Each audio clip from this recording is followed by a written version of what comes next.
오늘도 재미있는 과학 이야기를 전해드릴 한양대학교 응용물리학과 교수 손승입니다. 10월 5일에 여의도 한강공원에서 불꽃축제 열리는 거 아시죠? 저도 굉장히 기대 중인데요. 그런데 이런 형형색색의 불꽃들은 어떻게 만들어질까요? 오늘 여러분과 함께 나눠볼 이야기 주제, 불꽃축제에 담긴 물리학 이야기입니다.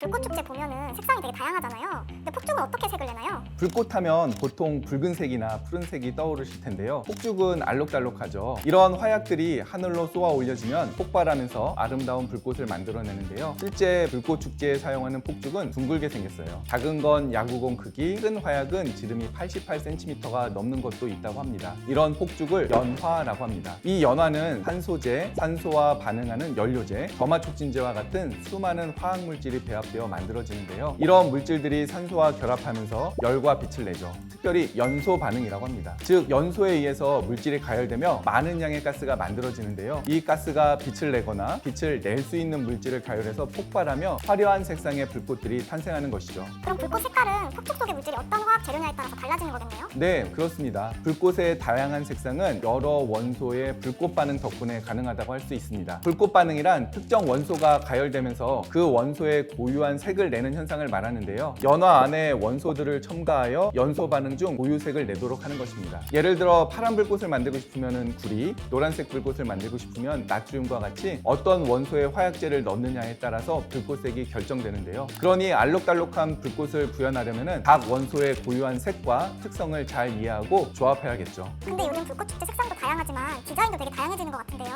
디자인은 어떻게 만드는 걸까요? 불꽃 모양의 비밀은 앞서 설명드린 둥근 연화의 내부 구조에 숨어 있습니다. 화약 안에서 불꽃을 위로 쏘아 올리는 추진제와 불꽃을 터뜨리는 화약, 그리고 불꽃 모양을 만드는 작은 화약인 별이 들어있는데요. 그 중에서도 별이라 불리는 작은 화약들의 배치 구조에 따라서 불꽃 디자인이 결정된다고 합니다. 이 별을 잘 배치해서 유명 캐릭터나 국기와 같은 다양한 모양을 만드는 것이죠. 근데 폭죽의 모양들이 음악에 맞춰서 터지잖아요. 이건 어떻게 타이밍을 절묘하게 맞추는 걸까요? 불꽃 축제에서 불꽃과 음악이 완벽하게 맞아떨어지는 타이밍도 중요한데요. 이는 소리와 빛의 속도를 계산해 이루어집니다. 먼저 소리와 빛의 속도를 설명드릴게요. 가장 잘 알려진 예로 번개와 천둥 소리를 들 수 있겠는데요. 비가 올 때 강한 번개가 치고 이어서 천둥 소리가 크게 나는 것을 모두 경험해 보셨죠? 이는 빛보다 소리의 속도가 느리기 때문인데요. 번개는 빛의 속도, 천둥은 소리의 속도로 전달됩니다. 소리의 속도는 대기 중에서 대략 300m/s, 즉 1초에 300m 조금 넘게 나아갑니다. 그래서 번개가 번쩍한 다음에 1초, 2초, 3초 이렇게 초를 헤아리다가 천둥 소리가 들리면 얼마나 멀리 떨어진 곳에서 번개가 쳤는지 알 수 있죠. 3초면 약 1km 정도 떨어진 곳에서 번개가 쳤다는 것을 알 수 있습니다. 번개와 천둥의 관계를 예로 들 수 있듯이 빛은 소리보다 훨씬 빠르게 즉각적으로 전달되기 때문에 불꽃 내부의 별 배치와 불꽃이 발사되는 시간, 그리고 음악 등 모두 정교하게 계산해서 연출합니다. 그래서 멀리 떨어진 곳에서 보게 되면 타이밍이 안 맞을 수도 있겠죠. 현장에 참여를 못 하신다면 라이브 방송으로 축제를 즐기셔도 좋겠습니다. 한화TV에서 현장 분위기를 그대로 전달할 수 있도록 가장 명당에서 유튜브 라이브를 진행한다고 하는데요. 우리에게 감동과 환희를 안겨주는 불꽃축제는 한화에서 2000년부터 지금까지 진행하고 있고 매년 100만 명 이상의 시민들이 서울 세계 불꽃축제를 보기 위해 여의도를 찾는다고 해요. 많은 사람들이 모이는 만큼 안전에 유의하시고 아름다운 추억을 쌓고 가셨으면 좋겠습니다. 오늘은 하늘을 수놓는 불꽃축제에 대한 이야기를 들려드렸는데요. 앞으로도 물리와 관련된 재미있는 과학 이야기들을 여러분들께 소개해 드리도록 하겠습니다. 지금까지 물리를 사랑하는 남자, 물리학자 손승우였습니다. 감사합니다.